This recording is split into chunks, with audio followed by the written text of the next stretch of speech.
काय शेंगदाण्याची चटणी बनवायची जमत नाहीये? या तर आपण शिकूया एकत्र मिळून शेंगदाण्याची चटणी कशी बनवायची.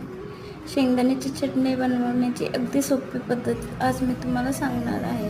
शेंगदाण्याची चटणी बनवण्यासाठी 1 वाटी शेंगदाणे आणि अर्ध्या वाटी लसणाच्या पाकळ्या लागतील. कढईमध्ये 1 वाटी शेंगदाणे, अर्धा वाटी लसणाच्या पाकळ्या आणि 1 चमचा तेल घालून कलर चेंज होईपर्यंत हे मिश्रण परतून घ्यायचे आहे. शेंगदाणे परतून झाल्यानंतर त्याला नॉर्मल टेम्परेचरवर आणायचं आहे. त्यानंतर ते शेंगदाणे एका मिक्सरच्या भांड्यात टाकायचं. आता त्या मिश्रणामध्ये अर्धा चमचा मीठ आणि 1 चमचा मिरचीची पावडर घालायची आहे. आता मिक्सर करून घ्यायचा.